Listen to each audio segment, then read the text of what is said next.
Welcome to Praveen sir classes. So ఇప్పుడు మనము AP హిస్టరీని start చేద్దాం. సో ఏపీ హిస్టరీ మనకి గ్రూప్ 2లో ఎందులో ఉంటుందంటే మనకి మెయిన్స్లో ఉంటుంది. ఏపీ గ్రూప్ 2 మెయిన్స్లో మనకి ఏపీ హిస్టరీ అనేది ఉంటుంది.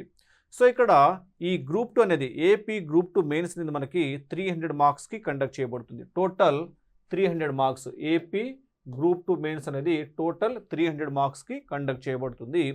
ఈ 300 మార్క్స్లో ఏపీ హిస్టరీకి ఉన్నటువంటి వెయిటేజ్ ఎంత అంటే 75 మార్క్స్. ఏపీ హిస్టరీ యొక్క వెయిటేజ్ ఎంత అంటే 75 మార్క్స్. సో ఇక్కడ ఏపీ గ్రూప్ 2 మెయిన్స్లో అత్యధికంగా స్కోర్ చేసే అవకాశం ఉన్న సబ్జెక్ట్ ఏదంటే ఏపీ హిస్టరీ. సో ఈ ఏపీ హిస్టరీని ఒక స్ట్రాటజిక్ వేలో ఒక ప్రణాళికబద్ధంగా చదవగలిగితే ఈజీగా 65 నుండి 70 వరకు స్కోర్ చేసే అవకాశం ఉంటుంది. బట్ పక్కా ప్రణాళికతో సబ్జెక్ట్ని లింక్ పెడుతూ చదవాలి. అప్పుడే మనకి సబ్జెక్ట్ అనేది ఎక్కువ కాలం గుర్తుండే అవకాశం ఉంటుంది. సబ్జెక్ట్ని ఎలా లింక్ పెడుతూ చదవాలి? సబ్జెక్ట్ని లింక్ పెడుతూ చదవడం రావాలంటే ఇక్కడ మనకి ఈ ఏపీపీఎస్సీ ఇచ్చినటువంటి సిలబస్ ఏదైతే ఉందో ఆ సిలబస్ని సింప్లిఫై చేయగలగాలి.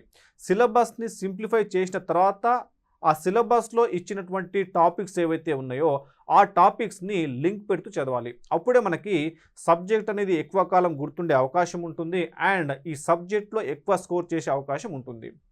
సో ఇప్పుడు మనము ఈ సిలబస్ని సింప్లిఫై చేసిన తర్వాత ఇక్కడ మనకి సబ్జెక్ట్ని లింక్ పెడుతూ చదవాలి. సబ్జెక్ట్ని లింక్ పెడుతూ ఎలా చదవాలంటే ఇక్కడ మనకి ఫస్ట్ ఇక్కడ ఎగ్జాంపుల్గా తీసుకుంటే ఆంధ్ర ప్రాంతాన్ని పరిపాలన చేసిన మొదటి రాజవంశం ఏదంటే శాతవాహనులు. సో ఈ శాతవాహనులు కేవలం ఆంధ్ర ప్రాంతాన్ని పరిపాలన చేస్తారంటే లేదు, వీళ్ళు తెలంగాణ ప్రాంతాన్ని కూడా కలిపి పరిపాలన చేస్తారు. అంటే ఇక్కడ శాతవాహనులు ఆంధ్ర మరియు తెలంగాణ ప్రాంతాలను కలిపి పరిపాలన చేస్తారు. సో ఇక్కడ ఆంధ్ర మరియు తెలంగాణ ప్రాంతాన్ని కలిపి ఏమని పిలుస్తారంటే ఆంధ్రదేశం అని పిలుస్తారు. సో ఇక్కడ ఆంధ్రదేశం అంటే ఆంధ్ర మరియు తెలంగాణ ప్రాంతాలు. ఆంధ్ర అండ్ తెలంగాణ ప్రాంతాలు. సో ఈ రెండు ప్రాంతాలను కలిపి ఆంధ్రదేశం అని పిలుస్తారు. సో ఇక్కడ ఆంధ్రదేశాన్ని పరిపాలన చేసిన మొదటి రాజవంశం ఏదంటే శాతవాహనులు. దీని తర్వాత ఏమవుతుందంటే ఇక్కడ మనకి కొన్ని రాజవంశాలు ఆంధ్రదేశాన్ని పరిపాలిస్తాయి, మరికొన్ని రాజవంశాలు కేవలం ఆంధ్ర ప్రాంతాన్ని మాత్రమే పరిపాలన చేస్తాయి అండ్ మరికొన్ని రాజవంశాలు కేవలం తెలంగాణ ప్రాంతాన్ని మాత్రమే పరిపాలన చేస్తాయి. అంటే ఇక్కడ మనకి కొన్ని రాజవంశాలు ఆంధ్ర మరియు తెలంగాణ ప్రాంతాన్ని కలిపి పరిపాలన చేస్తే మరికొన్ని రాజవంశాలు కేవలం ఆంధ్ర ప్రాంతానికి పరిమితమయ్యాయి అండ్ మరికొన్ని రాజవంశాలు కేవలం తెలంగాణ ప్రాంతానికి మాత్రమే పరిమితమయ్యాయి. సో ఇక్కడ మనకి ఈ ఆంధ్రదేశాన్ని కావచ్చు, తెలంగాణని కావచ్చు, ఆంధ్ర ప్రాంతాన్ని కావచ్చు, ఇక్కడ కొన్ని రాజవంశాలు పరిపాలన చేశాయి. సో ఇక్కడ ఈ ఆంధ్రదేశాన్ని మరియు తెలంగాణని అండ్ ఆంధ్ర ప్రాంతాన్ని పరిపాలన చేసినటువంటి రాజవంశాల యొక్క వరుస క్రమం గురించి మనకి ఐడియా ఉండాలి. అప్పుడే మనము ఈ సబ్జెక్ట్ని లింక్ పెడుతూ చదవగలుగుతాం. సో ఇప్పుడు మనము ఇక్కడ ఈ ఆంధ్రదేశాన్ని, తెలంగాణ ప్రాంతాన్ని మరియు కేవలం ఆంధ్ర ప్రాంతాన్ని వీటిని పరిపాలన చేసినటువంటి రాజవంశాల యొక్క వరుస క్రమాన్ని చూద్దాం. సో ఆ వరుస క్రమాన్ని చూసేటప్పుడు ఆ రాజవంశాలు ఎలా ఏర్పడ్డాయి వాటిని లింక్ పెడుతూ మనము చూద్దాం. దాని తర్వాత ఈ ఏపీపీఎస్సీ ఇచ్చినటువంటి సిలబస్ ఏదైతే ఉందో ఆ సిలబస్ని సింప్లిఫై చేసి అక్కడ ఇచ్చినటువంటి టాపిక్స్ గురించి తర్వాత డిస్కస్ చేద్దాం. సో ఫస్ట్ మనము ఇక్కడ ఈ ఆంధ్ర ప్రాంతాన్ని, తెలంగాణ ప్రాంతాన్ని, ఆంధ్రదేశాన్ని పరిపాలన చేసినటువంటి రాజవంశాల గురించి మనము ఫస్ట్ తెలుసుకుందాం. సో ఇక్కడ మనకి ఇక్కడ ఈ మధ్యలో పార్ట్ ఏదైతే ఉందో ఇది మనకి యునైటెడ్ ఏపీ. అంటే ఇక్కడ ఆంధ్రదేశం, ఇది ఆంధ్రదేశం అంటే తెలంగాణ ప్లస్ ఏపీ. ఇది కేవలము ఆంధ్ర ప్రాంతం మాత్రమే, ఇది కేవలము తెలంగాణ ప్రాంతం మాత్రమే. అంటే ఇక్కడ మధ్యలో ఉన్నటువంటి ఈ టాపిక్స్ ఏవైతే ఉన్నాయో ఇవి ఆంధ్రదేశాన్ని పరిపాలన చేసినటువంటి రాజవంశాలకు సంబంధించిన అంశాలు. ఇక్కడ తెలంగాణ అని ఏదైతే ఉందో ఇది కేవలము తెలంగాణ ప్రాంతాన్ని మాత్రమే పరిపాలన చేసినటువంటి రాజవంశాలు. ఇక్కడ వచ్చేసి ఆంధ్రప్రదేశ్ ఉంది, అంటే ఇక్కడ మనకి కేవలము ఆంధ్ర ప్రాంతాన్ని మాత్రమే పరిపాలన చేసినటువంటి రాజవంశాలు. సో ఇప్పుడు మనము ఈ టాపిక్స్ అన్నింటినీ క్లియర్గా చూద్దాం. సో ఇక్కడ ఆంధ్ర మరియు తెలంగాణ ప్రాంతాలలో పరిపాలన చేసిన మొదటి రాజవంశం ఏదంటే శాతవాహనులు. అంటే ఇక్కడ ఆంధ్ర దేశాన్ని పరిపాలన చేసిన మొదటి రాజవంశం ఏదంటే శాతవాహనులు. సో ఇక్కడ శాతవాహనుల యొక్క పరిపాలన కాలం అనేది మనకి ఏ మధ్యన కనిపిస్తుందంటే క్రీస్తు పూర్వము 3వ శతాబ్దం నుండి క్రీస్తు శకం 3వ శతాబ్దము, క్రీస్తు పూర్వం 3 నుండి క్రీస్తు శకం 3వ శతాబ్దం వరకు. సో ఇక్కడ 3rd BC నుండి 3rd AD వరకు మనకి ఈ శాతవాహనుల యొక్క పరిపాలన కాలం అనేది కనిపిస్తుంది. సుమారుగా 600 సంవత్సరాల పాటు ఈ శాతవాహనుల యొక్క పరిపాలన కాలం అనేది కనిపిస్తుంది. అయితే ఈ శాతవాహన రాజ్యాన్ని ఎవరు స్థాపించారంటే శ్రీముఖుడు స్థాపించాడు. శాతవాహన రాజ్యాన్ని శ్రీముఖుడు స్థాపించాడు. తర్వాత ఇక్కడ మనకి ఈ శాతవాహనుల్లో ఒక పాలకుడు వస్తాడు. అతని మనకి 3వ పూలోమావి. ఇక్కడ పూలోమావి 3 వస్తాడు, 3వ పూలోమావి.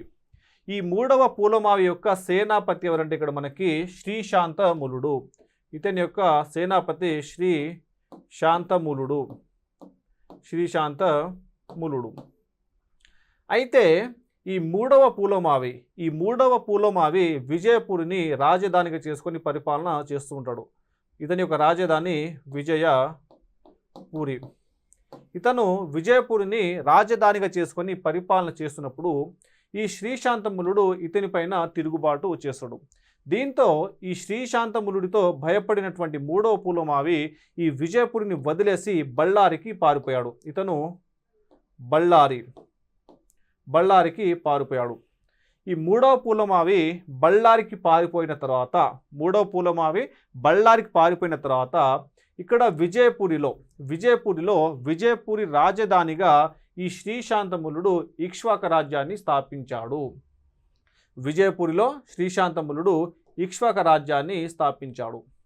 సో ఇక్కడ శాతవాహనుల తర్వాత ఈ ఆంధ్రదేశంలో ఏర్పడినటువంటి కొత్త రాజవంశం ఏదంటే ఇక్కడ మనకి ఇక్ష్వాక రాజవంశాన్ని ఎవరు స్థాపించారంటే శ్రీశాంతములుడు స్థాపించాడు. సో ఇక్కడ ఆంధ్ర మరియు తెలంగాణ ప్రాంతాలలో పరిపాలన చేసిన రాజవంశం ఏదంటే ఇక్ష్వాకులు. సో వీళ్ళ యొక్క పరిపాలన కాలం వచ్చేసి 3 నుండి 4వ శతాబ్దం మధ్యలో మనకి ఈ ఇక్ష్వాకుల యొక్క పరిపాలన కాలం అనేది కనిపిస్తుంది. అయితే ఇక్కడ మనకి శాతవాహనులు అంతమైపోయిన తర్వాత ఏర్పడినటువంటి కొత్త రాజవంశం ఏదంటే ఇక్ష్వాకులు. సో ఇక్కడ శాతవాహనులు అంతమైపోయిన తర్వాత ఇక్ష్వాకులతో పాటు దక్షిణ భారతదేశంలో మరికొన్ని రాజవంశాలు ఏర్పడతాయి. శాతవాహనుల తర్వాత దక్షిణ భారతదేశంలో ఇక్ష్వాకులతో పాటు మరికొన్ని రాజవంశాలు ఏర్పడతాయి. అలా శాతవాహనుల తర్వాత ఏర్పడినటువంటి కొన్ని రాజవంశాలు ఏమున్నాయో ఇప్పుడు చూద్దాం. సో ఇక్కడ మనకి శాతవాహనుల తర్వాత ఏర్పడినటువంటి రాజవంశాలు, శాతవాహనులు అంతమైపోయిన తర్వాత ఇక్కడ ఈ ఆంధ్ర మరియు తెలంగాణ ప్రాంతాల్లో ఏర్పడిన రాజవంశం ఏదంటే ఇక్కడ మనకి ఇక్ష్వాకులు. ఇక్కడ ఇక్ష్వాకులు ఏర్పడ్డారు. అండ్ ఇక్కడ మనకి ఈ ఈ ప్రాంతంలో విదర్భలో ఏర్పడిన రాజవంశం ఏదంటే మనకి వాకాటకులు వచ్చారు. నెక్స్ట్ ఇక్కడ ఈ మహారాష్ట్రలో మనకి మహారాష్ట్రలో అభిరులు వచ్చారు. నెక్స్ట్ ఇక్కడ ఈ కర్ణాటకలో ఇక్కడ మనకి బన్వాసి ఈ ప్రాంతంలో మనకి చుట్టునాగులు వచ్చారు. సో శాతవాహనుల తర్వాత ఏర్పడినటువంటి రాజవంశాలు ఇక్కడ ఆంధ్ర మరియు తెలంగాణ ప్రాంతాల్లో మనకి ఇక్ష్వాకులు, ఇక్కడ విదర్భలో వాకాటకులు, మహారాష్ట్రలో అభిరులు అండ్ కర్ణాటక ప్రాంతంలో మనకి చుట్టునాగులు ఏర్పడ్డారు. సో ఇక్కడ ఇక్ష్వాక రాజ్యాన్ని స్థాపించిన రాజు ఎవరంటే శ్రీశాంతములుడు. ఈ శ్రీశాంతములుడు తర్వాత నెక్స్ట్ వచ్చినటువంటి పాలకుడు ఎవరంటే ఇక్కడ మనకి వీరపురుష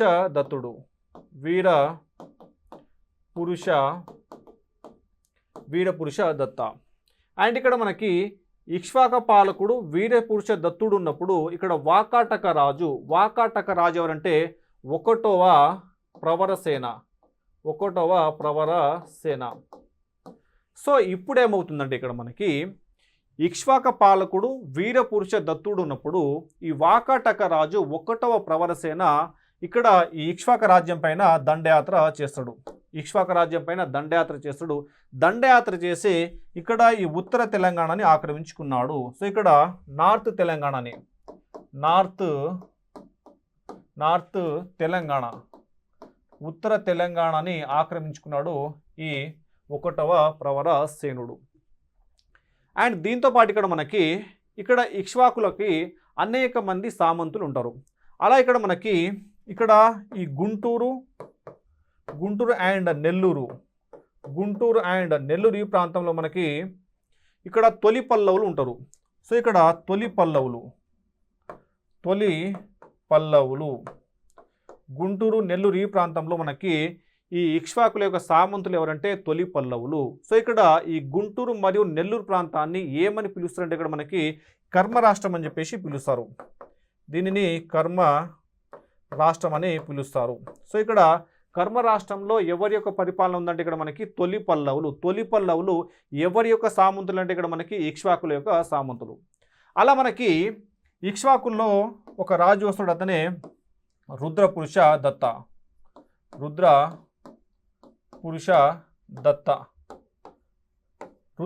దత్తుడు వస్తాడు.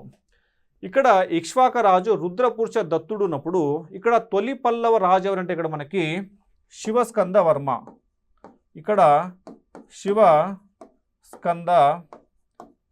తొలి పల్లవ రాజు ఉంటాడు. సో ఇక్కడ ఈ తొలి పల్లవ రాజు శివస్కంద వర్మ ఏం చేస్తాడంటే ఇక్కడ మనకి ఈ రుద్రపురుష దత్తుడి పైన దాడి చేస్తాడు. దాడి చేసి ఈ రుద్రపురుష దత్తుడిని చంపేస్తాడు. సో ఇక్కడ రుద్రపురుష దత్తుడు ఎలా చంపబడ్డాడు అంటే ఇక్కడ మనకి ఈ శివస్కంద వర్మ చేత చంపబడ్డాడు. సో దీంతో ఇక్కడ మనకి ఇక్ష్వాకులు అంతమైపోయారు. ఇక్ష్వాకులు ఎలా అంతమైపోయారంటే మనకి ఈ తొలి పల్లవుల దాడుల కారణంగా ఇక్ష్వాకులు అంతమైపోయారు. సో ఇప్పుడు ఏమవుతుందంటే ఇక్కడ మనకి ఎప్పుడైతే ఇక్ష్వాకులు అంతమైపోతారో ఈ ఇక్ష్వాకుల యొక్క సామంతులు స్వతంత్రాలని ప్రకటించుకుంటారు. అంటే ఇక్కడ మనకి ఇక్ష్వాకులు అంతమైపోయిన తర్వాత మనకి ఆంధ్రదేశంలో కొన్ని కొత్త రాజవంశాలు పుట్టుకొచ్చాయి. అలా మనకి ఈ ఆంధ్ర ప్రాంతంలో మనకి ఇక్కడ 3 కొత్త రాజవంశాలు పుట్టుకొచ్చాయి. ఆ 3 కొత్త రాజవంశాలు ఏంటంటే ఇక్కడ మనకి ఒకటి శాలంకయానులు,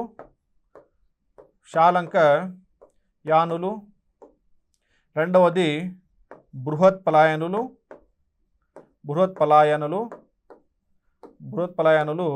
మూడవది ఆనంద గోత్రికులు. అండ్ ఇక్కడ మనకి ఈ కృష్ణా గుంటూరు ఈ ప్రాంతంలో తొలి పల్లవులు ఉన్నారు. సో ఇక్కడ ఇక్ష్వాకులు అంతమైపోయిన తర్వాత కేవలం ఆంధ్ర ప్రాంతంలో కొత్తగా పుట్టుకొచ్చినటువంటి రాజవంశాలు ఏమున్నాయంటే ఇక్కడ మనకి ఇక్కడ శాలంకయానులు, బృహత్పలాయనులు అండ్ ఆనంద గోత్రికులు, వీళ్ళతో పాటు తొలి పల్లవులు ఉన్నారు. అయితే ఇక్కడ మనకి ఇక్ష్వాకులు అంతమైపోయిన తర్వాత మొత్తం తెలంగాణ ప్రాంతాన్ని ఎవరు ఆక్రమించుకున్నారంటే ఈ వాకాటకులు ఆక్రమించుకున్నారు. సో ఇక్కడ మొత్తం తెలంగాణ ప్రాంతాన్ని వాకాటకులు ఆక్రమించుకున్నారు. సో ఇప్పుడు సిచ్యువేషన్ చూస్తే ఇక్కడ మనకి ఇక్కడ ఆంధ్ర ప్రాంతంలో కొత్తగా పుట్టుకొచ్చినటువంటి రాజవంశాలు ఏమేమి ఉన్నాయంటే ఇక్కడ మనకి శాలంకయానులు, బృహత్పలాయనులు అండ్ ఆనంద గోత్రికులు, వీళ్ళతో పాటు తొలి పల్లవులు కూడా ఉన్నారు. తొలి పల్లవులు ఉన్నారు. అండ్ ఇక్కడ తెలంగాణ ప్రాంతాన్ని ఎవరు ఆక్రమించుకున్నారంటే వాకాటకులు ఆక్రమించుకున్నారు. సో ఇక్కడ మనకి ఈ ఆంధ్ర ప్రాంతంలో వీళ్ళ మధ్య ఆధిపత్య పోరు అనేది స్టార్ట్ అవుతుంది. అంటే ఇక్కడ మనకి వీళ్ళు రాజ్యాన్ని విస్తరిస్తారు, ఇతర రాజ్యాలను ఆక్రమించుకోవడానికి వీళ్ళు ప్రయత్నం చేస్తూ ఉంటారు. అండ్ ఇక్కడ మనకి తెలంగాణలో వాకాటకులు ఉన్నారు. వాకాటకులు ఇక్కడ మనకి ఇక్కడ 2 వర్గాలు బయలుదేరుతాయి. ఈ 2 వర్గాల మధ్య ఇక్కడ మనకి ఆధిపత్య పోరు అనేది స్టార్ట్ అవుతుంది. సో ఇలాంటి సిచ్యువేషన్ ఉన్నప్పుడు అంటే ఇక్కడ మనకి ఆంధ్ర ప్రాంతంలో కావచ్చు అండ్ తెలంగాణ ప్రాంతంలో కావచ్చు ఇక్కడ ఒక స్థిరమైన సిచ్యుయేషన్ అనేది లేదు. అంటే ఇక్కడ మనకి ఈ ఆంధ్ర మరియు తెలంగాణ ప్రాంతంలో బలమైన రాజవంశం అనేది లేదు. సో ఇక్కడ ఆంధ్ర తెలంగాణ ప్రాంతంలో ఇక్కడ మనకి అనిశ్చితి అనేది ఏర్పడి ఉంది. సో ఈ టైంలో ఏమవుతుందంటే ఇక్కడ మనకి ఈ టైంలో ఇలాంటి సిచ్యువేషన్లో ఏమవుతుందంటే ఇక్కడ మనకి ప్రస్తుతం ఉన్నటువంటి యాదాద్రి భువనగిరి జిల్లా, తెలంగాణలో యాదాద్రి భువనగిరి జిల్లాలో ఇక్కడ మనకి ఇంద్రపాలపురం ఈ ఇంద్రపాలపురంలో ఒక రాజవంశాన్ని స్థాపించాడు. ఎప్పుడంటే 380లో ఇక్కడ మనకి ఇంద్రవర్మ ఒక రాజవంశాన్ని స్థాపించాడు. ఆ రాజవంశం ఏదంటే ఇక్కడ మనకి విష్ణుకుండిన రాజవంశం. సో ఇక్కడ మనకి ఆంధ్ర మరియు తెలంగాణ ప్రాంతంలో అనిశ్చితి ఏర్పడి ఉన్నప్పుడు ఇక్కడ యాదాద్రి భువనగిరి జిల్లాలో ఇంద్రవర్మ ఒక రాజ్యవంశాన్ని స్థాపించాడు. ఆ రాజ్యం ఏదంటే ఇక్కడ మనకి విష్ణుకుండిన రాజ్యం. సో ఇక్కడ మనకి విష్ణుకుండిన రాజ్యం అనేది ఏర్పడింది. ఎప్పుడంటే 380 BCలో విష్ణుకుండిన రాజ్యం అనేది ఏర్పడింది.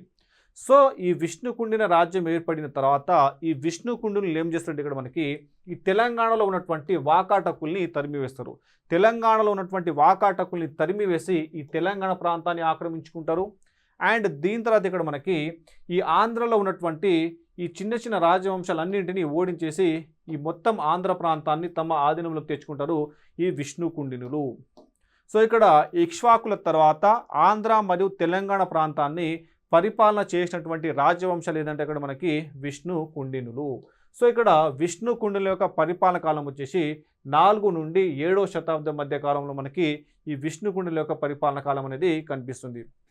సో దీని తర్వాత ఏమవుతుందంటే ఇక్కడ విష్ణుకుండిన రాజు అంటే ఇక్కడ మనకి ఇంద్ర భట్టారక వర్మ వస్తాడు. ఇంద్ర భట్టారక వర్మ వస్తాడు. సో ఇక్కడ ఇంద్ర భట్టారక వర్మ యొక్క పరిపాలన కొనసాగుతున్నప్పుడు ఇక్కడ ఈ కర్ణాటక ఈ ప్రాంతంలో బాదామి చాళుక్య రాజ్యాన్ని స్థాపించాడు 1వ పులకేశి. ఇక్కడ ఒకటవ పులకేశి బాదామి చాళుక్య రాజ్యాన్ని స్థాపించాడు. ఎప్పుడంటే 543లో బాదామి చాళుక్య రాజ్యాన్ని స్థాపించాడు 1వ పులకేశి. ఈ 1వ పులకేశి తర్వాత ఈ బాదామిలో వచ్చినటువంటి పాలకుడు ఎవరంటే ఇక్కడ మనకి 2వ పులకేశి. ఇక్కడ పులకేశి 2 2వ పులకేశి వచ్చాడు. ఈ 2వ పులకేశి యొక్క సేనాపతి, ఇతని యొక్క సేనాపతి ఎవరంటే సత్యాశ్రయ రణవిక్రముడు. సో ఇక్కడ విష్ణుకుండిన రాజు ఇంద్ర భట్టారక వర్మ పాలకుడిగా ఉన్నప్పుడు ఇక్కడ బాదామిలో ఏర్పడినటువంటి రాజ్యం ఏదంటే ఇక్కడ మనకి బాదామి చాళుక్య రాజ్యము ఎవరు స్థాపించారంటే 1వ పులకేశి స్థాపించాడు. ఎప్పుడంటే 543లో స్థాపించాడు. సో ఇక్కడ 1వ పులకేశి తర్వాత వచ్చినటువంటి పాలకుడు ఎవరంటే మనకి 2వ పులకేశి. ఈ 2వ పులకేశి యొక్క సేనాపతి ఎవరంటే సత్యాశ్రయ రణవిక్రముడు. సో ఇక్కడ 2వ పులకేశి బాదామిలో పాలకుడిగా ఉన్నప్పుడు ఇక్కడ విష్ణుకుండిన రాజు ఎవరంటే మనకి 4వ మాధవ వర్మ. సో ఇక్కడ బాదామిలో పాలకుడు 2వ పులకేశి అండ్ ఇక్కడ మనకి విష్ణుకుండిన పాలకుడు 4వ మాధవ వర్మ. ఇక్కడ ఈ బాదామిలో 2వ పులకేశి యొక్క సేనాపతి ఎవరంటే సత్యాశ్రయ రణవిక్రమ. సో ఇప్పుడు ఏమవుతుందంటే ఇక్కడ మనకి ఈ బాదామి నుండి ఈ 2వ పులకేశి ఇక్కడ ఈ తెలంగాణ ప్రాంతం పైన దాడి చేస్తాడు. అంటే ఇక్కడ మనకి విష్ణుకుండిన రాజ్యం పైన దాడి చేస్తాడు ఈ 2వ పులకేశి. 2వ పులకేశి దాడి చేయడంతో ఈ 2వ పులకేశి చేతిలో ఈ 4వ మాధవ వర్మ ఓడిపోయి ఇతను ఇక్కడ ఈ కృష్ణా జిల్లా ఏదైతే ఉందో ఈ కృష్ణా ప్రాంతంలో ఇక్కడ మనకి తివర నగరం ఉంటుంది. ఈ తివర నగరానికి పారిపోతాడు. తివర నగరానికి పారిపోయి తివర నగరాన్ని రాజధానికి చేసుకొని ఇతను పరిపాలన చేస్తుంటాడు ఈ 4వ మాధవ వర్మ. సో ఇక్కడ మనకి 2వ పులకేశి దాడి కారణంగా ఇక్కడ తెలంగాణ ప్రాంతాన్ని వదిలి ఇక్కడ తివర నగరానికి పారిపోయినటువంటి విష్ణుకుండిన రాజు అంటే 4వ మాధవ వర్మ. ఈ నాలుగవ మాధవ వర్మ తర్వాత వచ్చినటువంటి పాలకుడు ఎవరంటే ఇక్కడ మనకి మంచన భట్టారక వర్మ.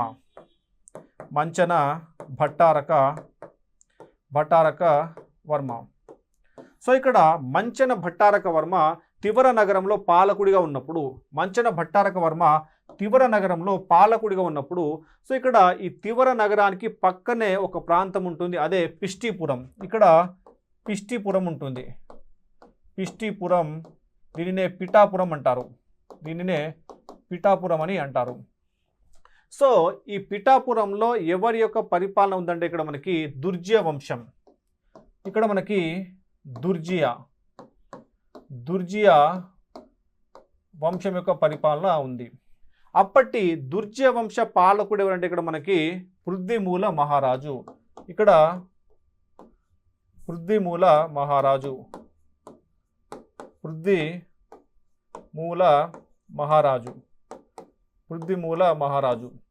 సో ఇక్కడ మనకి ఈ దుర్జియా వంశస్థులకి అండ్ ఇక్కడ ఈ తివర నగరంలో ఉన్నటువంటి ఈ విష్ణుకుండిలకి అస్సలు పడదు, వీళ్ళ మధ్య బద్ధ శత్రుత్వం ఉంటుంది. సో ఇప్పుడు ఏమవుతుందంటే ఇక్కడ మనకి ఈ దుర్జియా వంశ పాలకుడైనటువంటి పృథ్వీమూల మహారాజు ఈ తివర నగరం పైన దాడి చేసి ఈ మంచన భట్టారక వర్మని చంపేస్తాడు. మంచన భట్టారక వర్మని చంపేయడంతో విష్ణుకుండినులు అంతమైపోతారు. సో విష్ణుకుండిల్ని అంతం చేసి ఈ వెంగి ప్రాంతాన్ని ఇక్కడ ఈ పిఠాపురం రాజ్యంలో కలుపుకుంటాడు ఈ దుర్జియా వంశ పాలకుడు పృథ్వీమూల మహారాజు. సో ఇక్కడ విష్ణుకుండినులు అంతమైపోయిన తర్వాత వెంగి ప్రాంతాన్ని ఎవరు ఆక్రమించుకున్నారంటే పృథ్వీమూల మహారాజు ఆక్రమించుకున్నాడు. అండ్ ఇక్కడ మనకి ఇక్కడ బాదామిలో ఉన్నటువంటి పాలకుడు ఎవరంటే మనకి రెండవ పులకేశి ఉన్నాడు. సో ఇప్పుడు ఏమవుతుందంటే ఇక్కడ మనకి ఈ రెండవ పులకేశి తన యొక్క సేనాపతి అయినటువంటి సత్యాశ్రయ రణవిక్రముడిని తీసుకొని ఈ వెంగి ప్రాంత ఆక్రమణకి బయలుదేరుతాడు. అలా ఈ రెండవ పులకేశి వెంగి పైన దాడి చేసి ఈ పృథ్వీమూల మహారాజుని చంపేస్తాడు. చంపేసి ఈ వెంగి ప్రాంతాన్ని ఆక్రమించుకుంటాడు ఈ రెండవ పులకేశి ఈ వెంగి ప్రాంతాన్ని ఆక్రమించుకొని బాదామి చాళుక్య రాజ్యంలో కలుపుకుంటాడు ఈ రెండవ పులకేశి. అంటే ఇక్కడ మనకి తెలంగాణ ప్రాంతం అండ్ ఈ వెంగి ప్రాంతం ఆంధ్ర ప్రాంతము ఎవరి యొక్క ఆధీనంలోకి వచ్చేసిందంటే ఇక్కడ మనకి ఈ బాదామి చాళుక్యుల ఆధీనంలోకి వచ్చేసింది. అయితే ఈ రెండవ పులకేశి తిరిగి వెళుతూ ఈ వెంగి ప్రాంతంలో ఒకడిని తన యొక్క ప్రతినిధిగా నియమించాడు. ఎవరిని ఈ వెంగి ప్రాంతంలో తన యొక్క ప్రతినిధిగా నియమించాడంటే తన యొక్క తమ్ముడైనటువంటి కుబ్జా విష్ణువర్ధనుడు.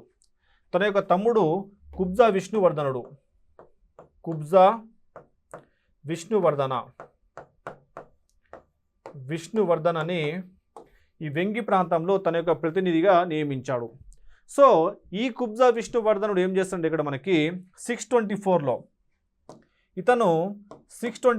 స్వతంత్రాన్ని ప్రకటించుకున్నాడు. సో ఇక్కడ మనకి వెంగిలో స్వతంత్రం ప్రకటించుకున్న రాజు ఎవరంటే మనకి కుబ్జా విష్ణువర్ధనుడు. అప్పటి నుండి ఈ వెంగి ప్రాంతంలో ఎవరి యొక్క పరిపాలన స్టార్ట్ అయిందంటే వెంగి చాళుక్యుల యొక్క పరిపాలన స్టార్ట్ అయింది. సో వీళ్ళని చాళుక్యులు అని చెప్పేసి ఎందుకు పిలుస్తారంటే ఇక్కడ మనకి ఇతను ఎక్కడి నుంచి వచ్చాడంటే బాదామి నుంచి వచ్చాడు. బాదామిలో ఎవరి యొక్క పరిపాలన ఉందంటే బాదామి చాళుక్యుల యొక్క పరిపాలన ఉంది. అందువల్ల ఇతను ఈ వెంగిలో స్థాపించినటువంటి ఈ రాజ్యానికి ఏమని పేరు పెట్టాడంటే ఇక్కడ మనకి వెంగి చాళుక్యులు అని చెప్పేసి పేరు పెట్టాడు. సో ఈ వెంగి చాళుక్య రాజ్యాన్ని కుబ్జా విష్ణువర్ధనుడు స్థాపించాడు. ఎప్పుడంటే 624లో స్థాపించాడు. ఇక్కడ ఈ వెంగి చాళుక్యులనే తూర్పు చాళుక్యులు అని చెప్పేసి పిలుస్తారు. వెంగి చాళుక్యులని తూర్పు చాళుక్యులు అని చెప్పేసి పిలుస్తారు. ఎందుకంటే వీళ్ళు తూర్పు వైపున ఉన్నారు కాబట్టి తూర్పు చాళుక్యులు అని చెప్పేసి పిలుస్తారు. అయితే ఇక్కడ ఈ రెండవ పులకేశి ఆంధ్ర ప్రాంతాన్ని ఆక్రమించాడు, తెలంగాణ ప్రాంతాన్ని కూడా ఆక్రమించాడు. అయితే ఇప్పుడు ఇతని ఆక్రమణలో ఈ రెండవ పులకేశి ఆక్రమణలో కీలక పాత్ర పోషించిన ఇతని యొక్క సేనాపతి ఎవరంటే సత్యాశ్రయ రణవిక్రముడు. ఈ సత్యాశ్రయ రణవిక్రముడికి 641లో తెలంగాణ ప్రాంతాన్ని ఇచ్చాడు. సో ఇక్కడ మనకి 641లో తెలంగాణ ప్రాంతంలో పాలకుడిగా ఎవరిని నియమించాడంటే ఇక్కడ మనకి సత్యాశ్రయ రణవిక్రముడిని నియమించాడు. రెండవ పులకేశి 641లో తెలంగాణలో పాలకుడిగా ఎవరిని నియమించాడంటే ఈ సత్యాశ్రయ రణవిక్రముడిని నియమించాడు. ఈ సత్యాశ్రయ రణవిక్రముడు వేములవాడ నుండి పరిపాలన ప్రారంభిస్తాడు. అందువల్ల ఈ తెలంగాణ ప్రాంతంలో ఈ సత్యాశ్రయ రణవిక్రముడు ప్రారంభించినటువంటి రాజవంశాన్ని ఏమని పిలుస్తారంటే ఇక్కడ మనకి వేములవాడ చాళుక్యులు అని చెప్పేసి పిలుస్తారు. ఎందుకంటే ఇతను వేములవాడ నుండి పరిపాలన ప్రారంభించాడు కాబట్టి వీళ్ళని వేములవాడ చాళుక్యులు అని చెప్పేసి పిలుస్తారు. అయితే ఈ సత్యాశ్రయ రణవిక్రముడు పరిపాలన చేసినటువంటి రాజవంశం ఏదైతే ఉందో ఆ వేములవాడ చాళుక్య వంశం ఏదైతే ఉందో వాళ్ళని ప్రాచీన వేములవాడ చాళుక్యులు అని చెప్పేసి పిలుస్తారు. సో వీళ్ళని ప్రాచీన వేములవాడ చాళుక్యులు అని పిలుస్తారు. ప్రాచీన వేములవాడ చాళుక్యులు అని చెప్పేసి పిలుస్తారు. అలా మనకి ఈ రెండవ పులకేశి తర్వాత ఒక రాజు వస్తాడు. మనకి ఈ బాదామి చాళుక్యుల్లో ఒక రాజు వస్తాడు. అతనే మనకి రెండవ కీర్తివర్మ. సో ఇక్కడ రెండవ కీర్తివర్మ వస్తాడు. ఇక్కడ బాదామి చాళుక్య రాజు ఎవరంటే రెండవ కీర్తివర్మ. సో ఇక్కడ ఈ రెండవ కీర్తివర్మ పాలకుడిగా ఉన్నప్పుడు ఈ రెండవ కీర్తివర్మ పైన దంతిదుర్గుడు సో ఇక్కడ మనకి దంతిదుర్గుడు ఇక్కడ రెండవ కీర్తివర్మ పైన ఈ రెండవ కీర్తివర్మ పైన దంతిదుర్గుడు దాడి చేసి ఈ రెండవ కీర్తివర్మని చంపేస్తాడు. చంపేయడంతో ఇక్కడ బాదామి చాళుక్యులు అంతమైపోయారు. బాదామి చాళుక్యులు అంతమైపోయారు. సో బాదామి చాళుక్యుల్ని అంతం చేసి ఈ దంతిదుర్గుడు రాష్ట్రకూట పాలన ప్రారంభించాడు. అంటే ఇక్కడ మనకి దంతిదుర్గుడు బాదామి చాళుక్య రాజు అయినటువంటి రెండవ కీర్తివర్మను చంపి రాష్ట్రకూట పరిపాలన ప్రారంభించాడు. అయితే ఇక్కడ మనకి ఈ దంతిదుర్గుడికి ఒక సేనాపతి ఉంటాడు. ఆ సేనాపతి ఎవరంటే ఇక్కడ మనకి వినయాదిత్య యుద్ధమల్ల.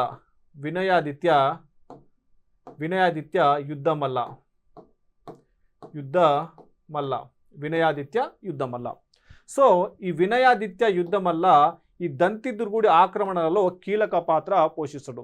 దీనికి సంతోషించినటువంటి ఈ దంతిదుర్గ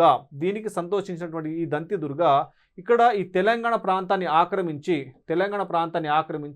ఈ తెలంగాణకి పాలకుడిగా ఈ వినయాదిత్య యుద్ధమల్లని నియమించాడు. సో అప్పటి నుండి ఈ తెలంగాణ అంటే ఇక్కడ మనకి వేములవాడలో పరిపాలన చేసేటటువంటి ఈ పాలకులని ఏమని పిలుస్తారంటే నవీన వేములవాడ చాళుక్యులని పిలుస్తారు. నవీన వేములవాడ చాళుక్యులు అని చెప్పేసి పిలుస్తారు. అంటే ఇక్కడ మనకి బాదామిలో ఇప్పుడు రాష్ట్రకూటులు ఉన్నారు. అండ్ తెలంగాణలో వేములవాడ చాళుక్యులు ఉన్నారు. అండ్ ఇక్కడ మనకి వెంగిలో వెంగి చాళుక్యులు ఉన్నారు.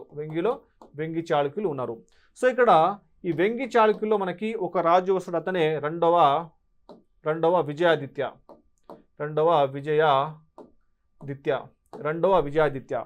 ఈ రెండవ విజయాదిత్య తన యొక్క సేనాపతులైనటువంటి కర్కరాజు అండ్ రణమర్దన. ఈ రెండవ విజయాదిత్య తన యొక్క సేనాపతులైనటువంటి కర్కరాజు అండ్ రణమర్దనకి ఇక్కడ ఈ ఖమ్మం అండ్ వరంగల్ ఈ ప్రాంతంలో మనకి ఇక్కడ దీనిని విసురునాడు అంటారు. విసురునాడు అని పిలుస్తారు. ఈ విసురునాడు ప్రాంతానికి పాలకుడిగా వీళ్ళని నియమించాడు. సో విసురునాడునే మనకి ఇక్కడ మంచికొండ నాడు అని కూడా పిలుస్తారు. దీనిని మంచికొండ నాడు. సో ఈ మంచికొండ నాడు ప్రాంతంలో ఈ కర్కరాజు అండ్ రణమర్దన స్థాపించినటువంటి రాజవంశం ఏదంటే ఇక్కడ మనకి ముదిగొండ చాళుక్యులు. సో ఇక్కడ ముదిగొండ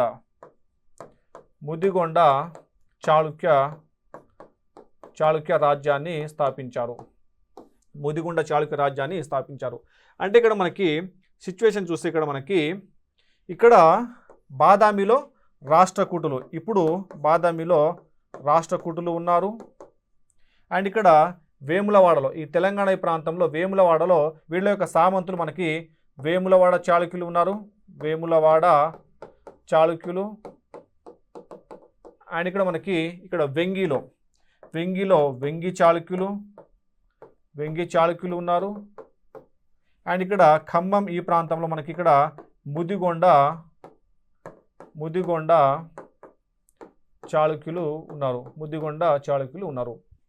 సో ఇప్పుడు ఏమవుతుందంటే ఇక్కడ మనకి ఇక్కడ రాష్ట్రకూటుల్లో ఒక పాలకుడు వస్తాడు, అతనే కృష్ణ 2 రెండవ కృష్ణ 2 వస్తాడు.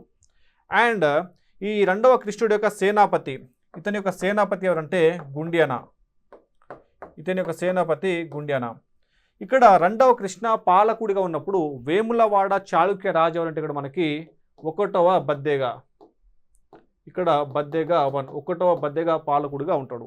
నెక్స్ట్ ఇక్కడ మనకి ఇక్కడ కృష్ణ 2 ఉన్నప్పుడు, ఇక్కడ రాష్ట్రకూట రాజు 2వ కృష్ణుడు ఉన్నప్పుడు ఇక్కడ వెంగి చాళుక్య రాజు ఎవరంటే ఇక్కడ మనకి చాళుక్య భీముడు పాలకుడిగా ఉంటాడు. అండ్ ఇక్కడ ముదిగొండ చాళుక్య రాజు ఎవరంటే మనకి కుసుమయోధ 1వ కుసుమయోధ పాలకుడిగా ఉన్నాడు. సో ఇప్పుడు ఏమవుతుందంటే ఇక్కడ మనకి ఈ రాష్ట్రకూట రాజు 2వ కృష్ణ అండ్ ఇక్కడ మనకి ఇతని యొక్క సేనాపతి గుండ్యానా అండ్ వేములవాడ చాళుక్య రాజు 1వ బద్దెగా, వీళ్ళు ముగ్గురు కలిసి ఈ వెంగి ప్రాంత ఆక్రమణకి బయలుదేరారు. వెంగిలో పాలకుడు ఎవరంటే ఇక్కడ మనకి చాళుక్య భీముడు. అయితే వీళ్ళు ముగ్గురు కలిసి ఫస్ట్ ఇక్కడ మనకి ఇక్కడ ఈ కొరవి ప్రాంతాన్ని, ఈ వరంగల్ సమీపంలో ఉన్నటువంటి కొరవి ప్రాంతాన్ని ఆక్రమిస్తారు. కొరవి ప్రాంతం ఆక్రమించిన తర్వాత వీళ్ళు ఈ వెంగి ప్రాంత ఆక్రమణకి వచ్చారు. అప్పుడు ఈ 2వ కృష్ణకి అండ్ ఈ చాళుక్య భీముడి మధ్య ఒక యుద్ధం జరుగుతుంది. ఆ యుద్ధమే నిరువద్యపురం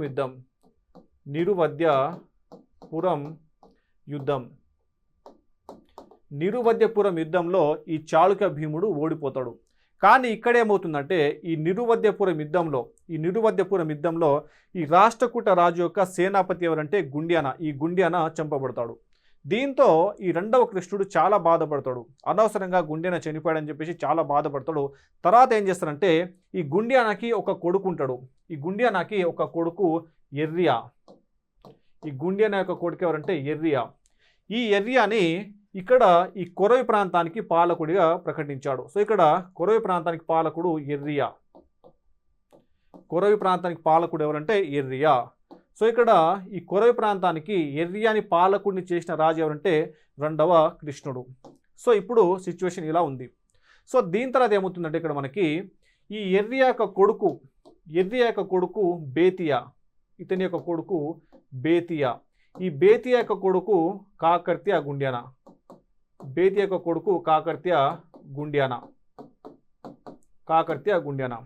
సో ఇక్కడ ఈ కొరవిలో కాకర్త్య గుండ్యానా పాలకుడిగా ఉన్నప్పుడు ఇప్పుడు ఏమవుతుందంటే ఇక్కడ మనకి ఇక్కడ కొరవిలో పాలకుడు కాకర్త్య గుండ్యానా. అండ్ ఇక్కడ మనకి ఈ ముదిగొండ చాళుక్యులు ఇక్కడ మనకి కుసుమయోధ 3 ఉంటాడు. ఇతడినే బొట్టు బేతరాజు అని కూడా పిలుస్తారు. బేతరాజు అని చెప్పేసి పిలుస్తారు. అండ్ ఇక్కడ మనకి ఇక్కడ వెంగిలో ఇక్కడ మనకి వారసత్వ యుద్ధాలు సింహాసనం కోసము వారసత్వ యుద్ధాలు జరుగుతున్నాయి. అయితే ఇక్కడ మనకి ఇక్కడ రాష్ట్రకూటులు ఉన్నారు.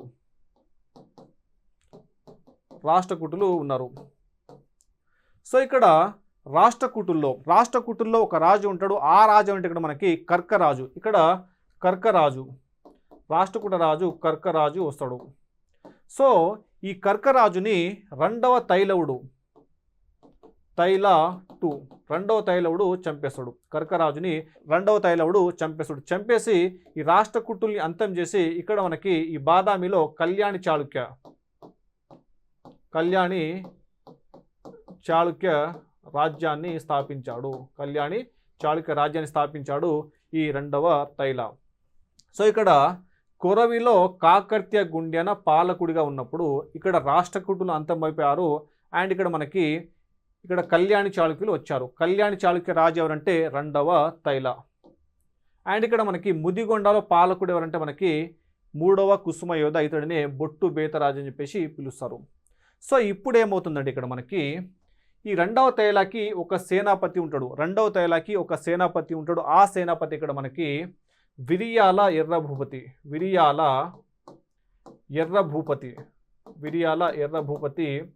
ఇతని యొక్క భార్య కామసాని, ఇతని యొక్క భార్య కామసాని.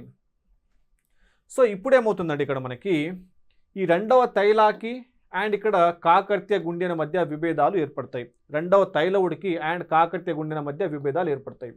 సో ఈ రెండవ తైలాకి సామంతగా ఉండడానికి ఈ కాకర్త్య గుండెన నిరాకరిస్తాడు.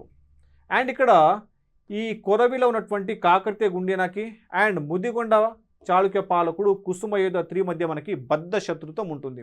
సో ఇప్పుడు ఈ బొట్టు బేతరాజు లేదా ఈ 3వ కుసుమయోధ ఈ రెండవ తైలవుడిని ఆహ్వానిస్తాడు.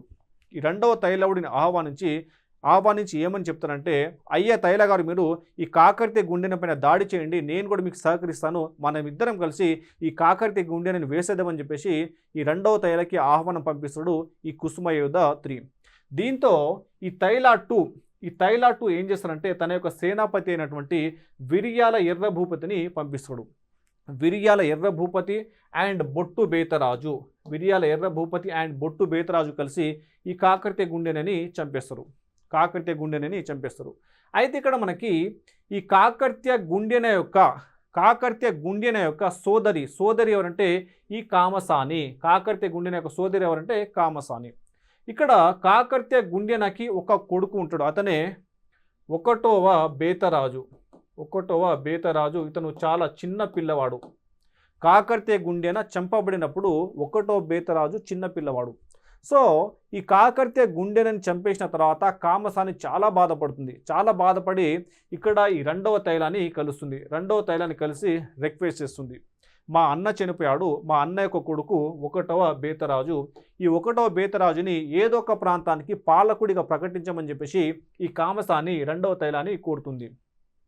సో ఇక్కడ ఈ కామసాని రిక్వెస్ట్ మీదుగా ఇక్కడ మనకి ఈ రెండవ తైలవుడు ఇక్కడ ఈ 1వ బేతరాజుని ఇక్కడ హనుమకొండకి పాలకుడిగా ప్రకటించాడు. సో ఇక్కడ హనుమకొండకి పాలకుడిగా 1వ బేతరాజుని ప్రకటించాడు. ఎప్పుడంటే 995లో పాలకుడిగా ప్రకటించాడు ఈ రెండవ తైలవుడు. సో అలా మనకి 995లో ఈ 1వ బేతరాజు ఒక రాజ్యాన్ని స్థాపించాడు. ఆ రాజ్యమే కాకతీయ రాజ్యం. సో ఇక్కడ కాకతీయ రాజ్యం స్థాపించబడింది ఎక్కడంటే హన్మకొండలో. ఎప్పుడంటే 995లో. సో ఇప్పుడు మనకి కాకతీయ రాజ్యం స్థాపించబడింది. అండ్ ఇక్కడ మనకి వెంగి చాళుక్యులు ఉన్నారు. సో ఇక్కడ కాకతీయ రాజ్యం స్థాపించబడిన తర్వాత ఇక్కడ మనకి వెంగిలో పాలకుడు. సో ఇక్కడ వెంగిలో పాలకుడు ఎవరంటే ఇక్కడ మనకి రాజేంద్రుడు. వెంగిలో పాలకుడు రాజేంద్రుడు. ఈ రాజేంద్రుడికి ఒక భార్య ఉంటుంది, ఆమెనే మధురాంతకి. ఇతని యొక్క భార్య మధురాంతకి. ఈ మధురాంతకి యొక్క తండ్రి వీర రాజేంద్ర చోళ. ఈమె యొక్క తండ్రి వీర రాజేంద్ర చోళ.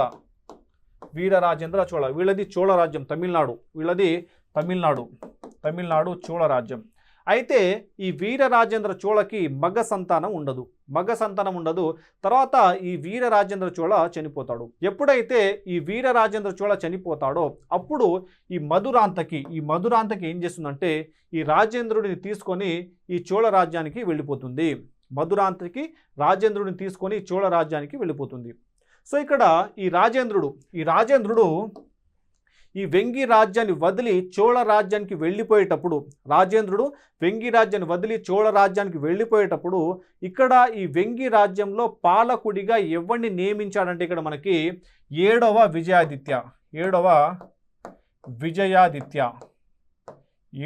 విజయాదిత్యని పాలకుడిగా నియమించాడు. అయితే ఈ 7వ విజయాదిత్య వెంగికి పాలకుడిగా నియమించబడినప్పుడు ఇతను ముసలితనంలో ఉంటాడు. ఇతను ముసలితనంలో ఉంటాడు. అలా మనకి 1075 ఇయర్ వస్తుంది. ఈ 1075 ఇయర్లో ఈ 7వ విజయాదిత్య చనిపోతాడు. 7వ విజయాదిత్య చనిపోయిన తర్వాత ఇక్కడ మనకి ఈ వెంగికి పాలకుడు ఎవరవుతారంటే ఇక్కడ మనకి ముమ్మడి చోళవర్మ. సో ఇక్కడ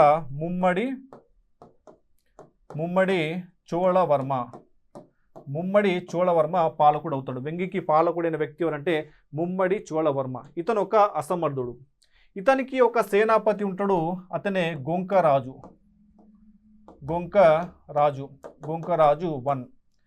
సో ఇక్కడ మనకి ఈ ముమ్మడి చోళవర్మ అసమర్థుడు కావడంతో ఈ గొంకరాజు ఏం చేస్తాడు, ఇక్కడ మనకి స్వతంత్రాన్ని ప్రకటించుకున్నాడు. ఈ గొంకరాజు ఇక్కడ ఈ గుంటూరులో స్వతంత్రాన్ని ప్రకటించుకున్నాడు. గుంటూరులో స్వతంత్రాన్ని ప్రకటించుకొని వెలనాటి చోళ రాజ్యాన్ని స్థాపించాడు. వెలనాటి చోళ రాజ్యాన్ని స్థాపించాడు ఈ గొంకరాజు. సో ఇక్కడ మనకి ఈ రాజేంద్రుడు ఈ చోళ రాజ్యానికి వెళ్ళిపోవడంతో ఇక్కడ మనకి ఈ వెంగి రాజ్యం అనేది పూర్తిగా బలహీనపడింది. అండ్ ఇక్కడ మనకి ఈ ముమ్మడి చోళ కాలంలో ఈ వెంగి రాజ్యం అనేది పూర్తిగా అంతమైపోయింది. సో ఇక్కడ వెంగిలో అంటే ఇక్కడ మనకి గుంటూరులో ఈ గొంకరాజు స్వతంత్రాన్ని ప్రకటించుకొని స్థాపించినటువంటి రాజవంశం ఏదంటే ఇక్కడ మనకి వెలనాటి చోళ రాజ్యము. సో ఈ వెలనాటి చోళ రాజ్యం ఏర్పడిన తర్వాత ఆంధ్రదేశంలో అంటే ఇక్కడ మనకి వెంగి చాళుక్యులు అంతమైపోయిన తర్వాత ఈ ఆంధ్ర ప్రాంతంలో కొన్ని కొత్త రాజవంశాలు పుట్టుకొస్తాయి. అలా మనకి ఇక్కడ కడప, గుంటూరు అండ్ నెల్లూరు ఈ ప్రాంతంలో కొత్త రాజవంశాలు పుట్టుకొస్తాయి. సో ఈ కొత్తగా పుట్టుకొచ్చినటువంటి ఈ రాజవంశాలను ఏమని పిలుస్తారంటే ఇక్కడ మనకి తెలుగు చోళులు. వీళ్ళని తెలుగు చోళులు అని చెప్పేసి పిలుస్తారు. సో ఇక్కడ వెంగి చాళుక్య రాజ్యం అనేది అంతమైపోయింది అండ్ ఈ ఆంధ్ర ప్రాంతంలో తెలుగు చోళులు పుట్టుకొచ్చారు. అండ్ ఇక్కడ మనకి తెలంగాణలో ఏర్పడినటువంటి కొత్త రాజవంశం ఏంటంటే కాకతీయులు. సో ఇక్కడ ఏమవుతుందంటే ఇక్కడ కాకతీయులు వీళ్ళు రాజ్యాన్ని విస్తరిస్తూ ఉంటారు, వీళ్ళు విజృంభణ చేస్తూ ఉంటారు. సో ఇక్కడ వీళ్ళ యొక్క రాజ్య విస్తరణలో భాగంగా ఈ తెలుగు చోళుల్ని అంతం చేసి ఈ మొత్తం ఆంధ్ర ప్రాంతాన్ని ఆక్రమించుకుంటారు కాకతీయులు. అలా మనకి ఇక్కడ ఈ ఆంధ్ర మరియు తెలంగాణ ప్రాంతాన్ని ఏకం చేసి పరిపాలన చేసిన రాజవంశం ఏదంటే కాకతీయులు. సో ఇక్కడ విష్ణుకుండిల తర్వాత ఈ ఆంధ్ర మరియు తెలంగాణ ప్రాంతాలని ఏకం చేసి పరిపాలన చేసిన రాజవంశం ఏదంటే కాకతీయులు. సో ఇక్కడ ఈ కాకతీయుల యొక్క పరిపాలన కాలం అనేది మనకి ఏ మధ్యన కనిపిస్తుందంటే ఇక్కడ మనకి 995 నుండి మనకి 1323 నుండి 1323. సో ఇక్కడ కాకతీయుల యొక్క పరిపాలన కాలం అనేది 995 నుండి 1323 మధ్య మనకి కాకతీయుల యొక్క పరిపాలన కాలం అనేది కనిపిస్తుంది. సో ఇప్పుడు ఏమవుతుందంటే ఇక్కడ మనకి ఈ కాకతీయ రాజు 2వ ప్రతాపరుద్ర. సో ఇక్కడ మనకి ప్రతాపరుద్ర 2 ఉంటాడు. కాకతీయ రాజు 2వ ప్రతాపరుద్రుడు ఉన్నప్పుడు మనకి ఢిల్లీ సుల్తాన్లు ఈ దక్షిణ భారతదేశం పైన దండయాత్ర చేస్తారు. అలా మనకి 1323లో మనకి మహమ్మద్ బిన్ తుగ్లక్ వరంగల్ పైన దాడి చేసి ఈ 2వ ప్రతాపరుద్రుడిని ఓడించేసి ఇతడిని బందీగా ఢిల్లీకి తీసుకెళ్తూ ఉంటాడు. బందీగా ఢిల్లీకి తీసుకెళ్తున్నప్పుడు ఈ 2వ ప్రతాపరుద్రుడు నర్మదా నదిలో దూకి చనిపోతాడు. నర్మదా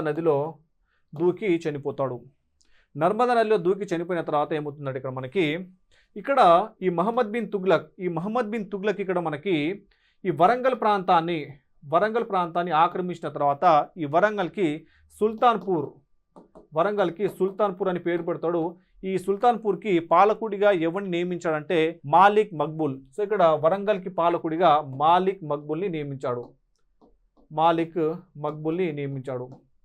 సో ఈ మహమ్మద్ బిన్ తుగ్లక్ వరంగల్తో పాటు ఈ దక్షిణ భారతదేశంలో ఉన్నటువంటి చిన్న రాజవంశాలన్నింటినీ ఓడించి ఈ మొత్తం ప్రాంతాన్ని ఆక్రమించుకుంటాడు ఈ మహమ్మద్ బిన్ తుగ్లక్.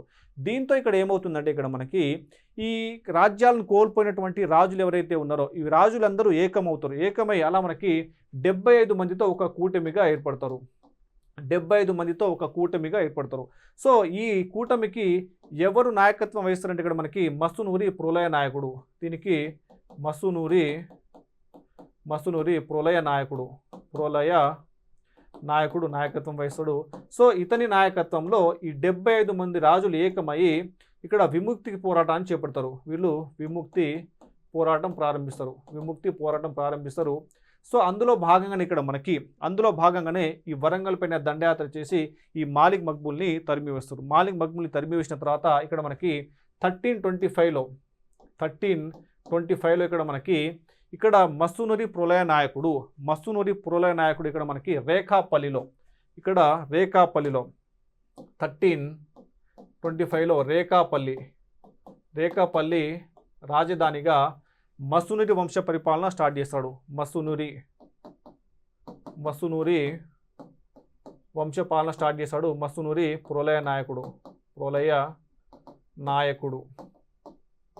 అండ్ ఇక్కడ 1326లో మనకి 2 రాజవంశాలు పుట్టుకు వచ్చాయి. ఒకటి అద్దంకి అండ్ ఆమన్గల్.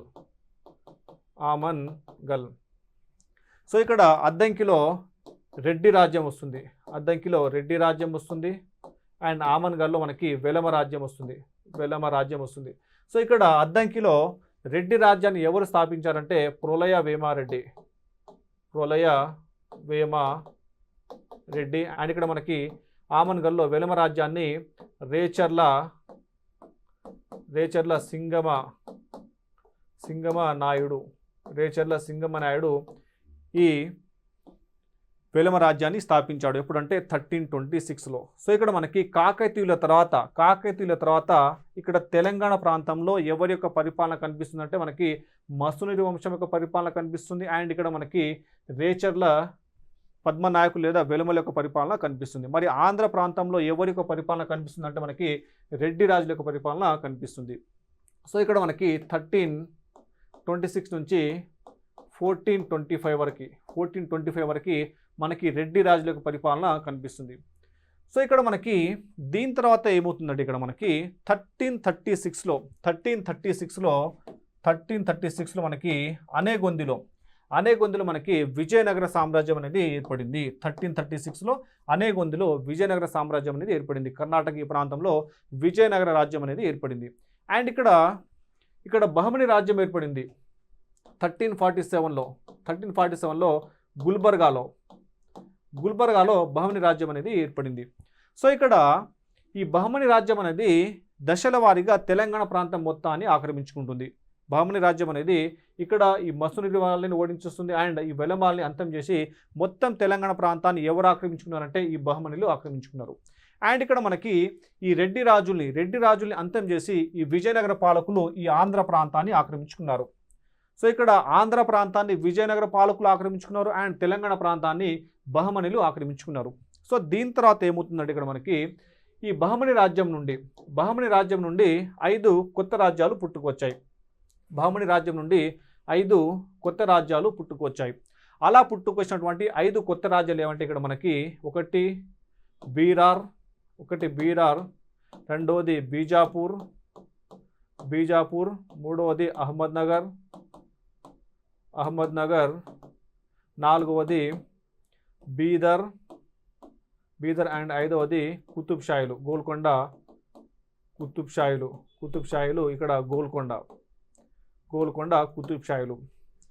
సో ఇక్కడ ఏమవుతుందంటే ఈ 5 కొత్త రాజ్యాలు పుట్టుకొచ్చిన తర్వాత ఇక్కడ తెలంగాణ ప్రాంతాన్ని పరిపాలించినటువంటి రాజవంశం ఏదంటే గోల్కొండ కుతుబ్షాయిలు.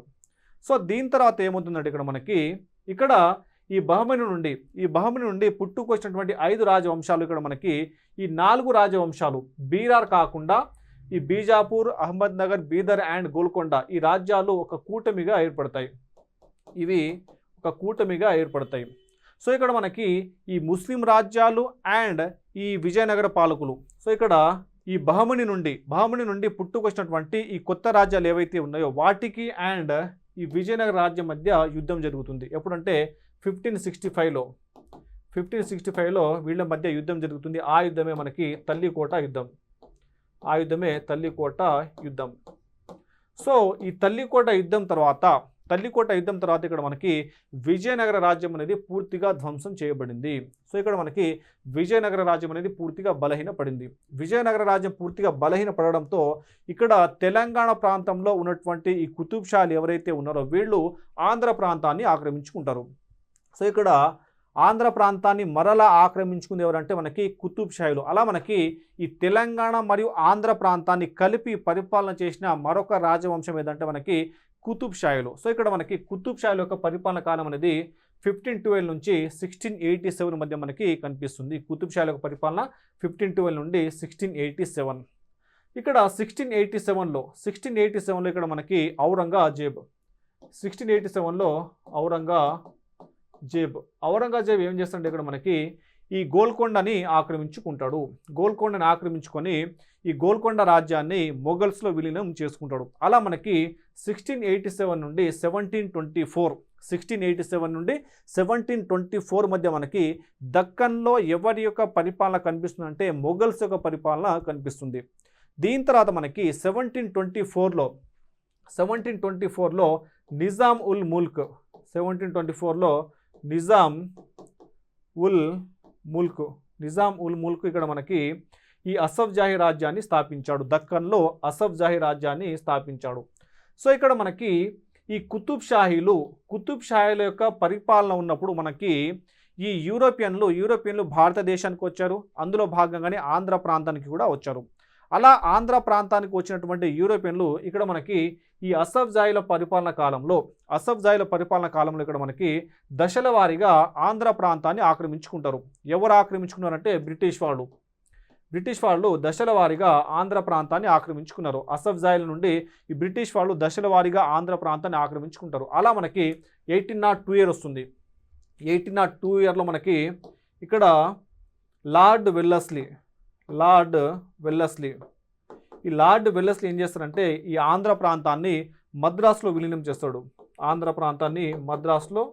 చేస్తాడు.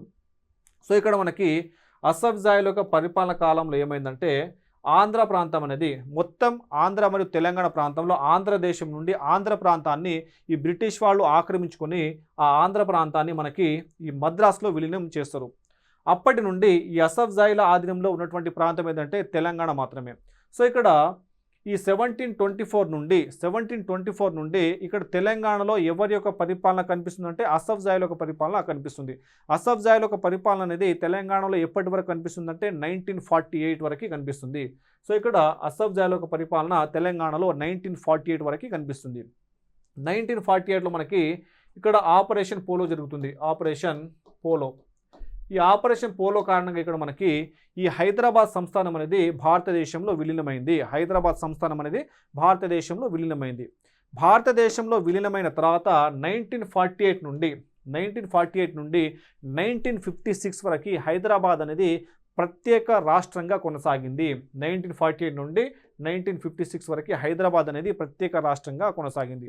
సో దీని తర్వాత ఇక్కడ ఆంధ్ర విషయానికి వస్తే 1802లో లార్డ్ వెల్లస్లీ ఆంధ్ర ప్రాంతాన్ని మద్రాసులో విలీనం చేస్తాడు. సో ఇక్కడ మనకి 1802లో ఈ మద్రాసు రాష్ట్రంలో విలీనమైన తర్వాత ఇక్కడ మన ఆంధ్రులు ప్రత్యేక ఆంధ్ర రాష్ట్రాన్ని ఏర్పాటు చేయాలని చెప్పేసి డిమాండ్ చేస్తారు అండ్ ఉద్యమాల్ని చేపడతారు. అలా వీళ్ళ యొక్క ఉద్యమాల కారణంగా 1953లో మనకి ప్రత్యేక ఆంధ్ర రాష్ట్రం అనేది ఏర్పడింది. 1953లో ప్రత్యేక ఆంధ్ర రాష్ట్రం అనేది ఏర్పడింది. సో ఇక్కడ మనకి 1802 నుండి 1953 వరకు ఈ ఆంధ్ర ప్రాంతం అనేది ఎవరి యొక్క ఆధీనంలో ఉందంటే ఈ మద్రాసుల యొక్క ఆధీనంలో ఉంది. సో దీని తర్వాత ఏమవుతుందంటే ఇక్కడ మనకి మన ఆంధ్ర నాయకులు ఈ తెలుగు ప్రాంతాలను కలిపి విశాలాంధ్ర ఏర్పాటు చేయాలని చెప్పేసి ఈ డిమాండ్ స్టార్ట్ చేస్తారు. మన ఆంధ్ర నాయకులు ఆంధ్ర మరియు తెలంగాణ ప్రాంతాలను అంటే తెలుగు భాష మాట్లాడే ప్రాంతాలను కలిపి విశాలాంధ్ర ఏర్పాటు చేయాలని చెప్పేసి డిమాండ్ని స్టార్ట్ చేస్తారు. అలా మనకి ఈ డిమాండ్ పెరుగుతుంటుంది. అండ్ ఇక్కడ మనకి 1953లో ఇక్కడ మనకి భాషా ప్రాతిపదికన ఈ ఆంధ్ర రాష్ట్రం అనేది ఏర్పడింది. సో దీంతో ఏమవుతుందంటే ఇక్కడ మనకి దేశం మొత్తంలో ఈ భాషా ప్రాతిపదిక రాష్ట్రాలు ఏర్పాటు చేయాలని చెప్పేసి డిమాండ్ వస్తుంది. ఈ డిమాండ్ని పరిశీలించడానికి 1953లో మనకి ఎస్ఆర్సి ఏర్పాటు చేయబడింది. దీని తర్వాత ఏమవుతుందంటే ఇక్కడ ఆంధ్ర మరియు తెలంగాణ నాయకుల మధ్య మనకి 1956లో పెద్ద మనుషుల ఒప్పందం జరుగుతుంది. ఈ పెద్ద మనుషుల ఒప్పందం కారణంగా 1956 నవంబర్ 1న ఆంధ్రప్రదేశ్ అనేది ఏర్పడింది. ఇక్కడ హైదరాబాద్ రాష్ట్రం మరియు ఇక్కడ ఆంధ్ర ప్రాంతం, హైదరాబాద్ రాష్ట్రంలోని తెలంగాణ ప్రాంతం అండ్ ఈ ఆంధ్ర ప్రాంతాలను కలిపి ఇక్కడ ప్రత్యేక రాష్ట్రంగా ఏర్పాటు చేశారు. ఇప్పుడంటే 1956లో. సో ఇక్కడ ఈ ఆంధ్రప్రదేశ్ అనేది ఆంధ్ర మరియు తెలంగాణ ప్రాంతంతో కలిపి ఉన్నటువంటి ఈ ఆంధ్రప్రదేశ్ అనేది 1956 నుంచి 2014 వరకు 2014 వరకు మనకి ప్రత్యేక రాష్ట్రంగా కొనసాగింది. దీని తర్వాత ఇక్కడ మనకి 2014లో ఈ ఆంధ్రప్రదేశ్ నుంచి తెలంగాణ విడిపోయింది. 2014లో ఆంధ్రప్రదేశ్ నుంచి తెలంగాణ విడిపోయింది. సో ఇక్కడ 2014 తర్వాత ప్రత్యేక తెలంగాణ రాష్ట్రం అండ్ అవశేష ఆంధ్రప్రదేశ్ రాష్ట్రాలు ప్రత్యేక రాష్ట్రంగా కొనసాగుతూ ఉన్నాయి. సో ఇవి మనకి ఈ ఆంధ్రదేశాన్ని కలిపి పరిపాలన చేసినటువంటి రాజవంశాలు, ఈ తెలంగాణ పాలించినటువంటి ప్రత్యేక రాజవంశాలు, దాంతోపాటు ఇక్కడ మనకి ఆంధ్రని పరిపాలించినటువంటి కొన్ని రాజవంశాలకు సంబంధించిన అంశాలు. సో ఇక్కడ మనకి ఈ ఆంధ్రదేశాన్ని లేదా ఆంధ్ర ప్రాంతం కావచ్చు, తెలంగాణ ప్రాంతం కావచ్చు, ఈ ప్రాంతాలను పరిపాలించినటువంటి రాజవంశాలకు సంబంధించి ఒక స్ట్రక్చర్ అనేది ఇప్పుడు ఏర్పడింది. సో ఇప్పుడు మనము మన ఏపీపీఎస్సి ఈ ఏపీ హిస్టరీకి ఇచ్చినటువంటి సిలబస్ని ఇప్పుడు చూద్దాం. సో ఇక్కడ మనకి సిలబస్లో ఏ అంశాలని ఏ టాపిక్స్ని ఇచ్చారో ఇప్పుడు చూద్దాం. సో ఇక్కడ మనకి సిలబస్లో మెన్షన్ చేసినటువంటి టాపిక్స్. సో ఇక్కడ మనకి ఏపీ హిస్టరీకి మనకి టోటల్ 75 మార్క్స్ ఇచ్చారు. ఏపీ హిస్టరీకి 75 మార్క్స్ ఇచ్చారు. ఈ 75 మార్క్స్ కోసము ఎన్ని యూనిట్స్ ఇచ్చారంటే ఇక్కడ మనకి 5 యూనిట్స్ ఇచ్చారు. సో ఆ 5 యూనిట్స్లో ఉన్నటువంటి టాపిక్స్ని ఇప్పుడు చూద్దాం. సో ఇక్కడ మనకి ఫస్ట్ యూనిట్లో ఏమి ఇచ్చాడంటే pre historic cultures, the Satavahanas, the Ikshvakus, next socio economic and religious conditions, literature, art and architecture, the Vishnukundins, the eastern Chalukyas of Vengi, Andhra Cholas, society, religion, Telugu language, art and architecture. అంటే మనకి ఫస్ట్ యూనిట్లో ఇచ్చినటువంటి టాపిక్స్ని చూస్తే ఇక్కడ మనకి ఒకటి చరిత్ర పూర్వయుగము, తర్వాత శాతవాహనులు, తర్వాత ఇక్ష్వాకులు, తర్వాత ఇక్కడ మనకి విష్ణు కుండినులు, తర్వాత వెంగి చాళుక్యులు, తర్వాత ఇక్కడ మనకి తెలుగు చోళులు. ఇవి మనకి ఫస్ట్ యూనిట్లో ఇచ్చినటువంటి topics.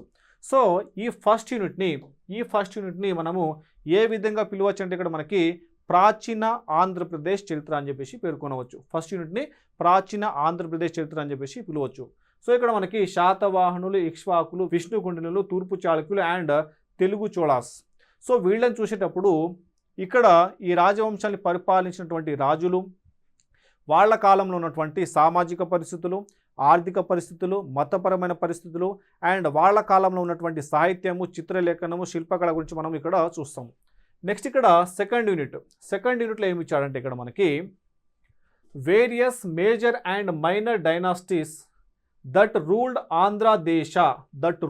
Andhradesa between 11th and 16th century AD, socio religious and economic conditions, growth of Telugu language and literature, art and architecture in Andhradesa between 11th to 16th century. So ఇక్కడ మనకి సింపుల్గా చూడాలంటే ఇక్కడ 11 నుండి 16 శతాబ్దం మధ్యకాలంలో ఈ ఆంధ్రదేశాన్ని పరిపాలించినటువంటి రాజవంశాల గురించి చూడమంటుండు. సో ఇక్కడ ఈ సెకండ్ యూనిట్లో మనకి ఈ ఏపీ హిస్టరీలో మనం చూసే టాపిక్స్ ఏముంటాయంటే ఇక్కడ మనకి ఒకటి కాకతీయులు చూస్తాము, దాని తర్వాత రెడ్డి రాజులు చూస్తాము, దాని తర్వాత విజయనగర సామ్రాజ్యం చూస్తాము, దాని తర్వాత ఇక్కడ మనకి కుతుబ్ షాహీలు చూస్తాము. దాంతోపాటు ఇక్కడ మనకి ఈ మధ్యకాలంలో వచ్చినటువంటి మనకి లిటరేచర్ గురించి కూడా చూస్తాం. సో ఇక్కడ మనకి ఈ సెకండ్ యూనిట్ని మనము ఏ విధంగా పిలవచ్చు అంటే ఇక్కడ మనకి మధ్యయుగ ఆంధ్ర చరిత్ర అని చెప్పేసి పిలుస్తారు. మధ్యయుగ ఆంధ్ర చరిత్ర అని చెప్పేసి పిలవచ్చు. ఇది సెకండ్ యూనిట్. దీని తర్వాత ఏమైందంటే ఇక్కడ మనకి థర్డ్ యూనిట్లో ఇచ్చినటువంటి టాపిక్స్ వస్తే ఇక్కడ మనకి advent of Europeans, trade centres, Andhra under the company.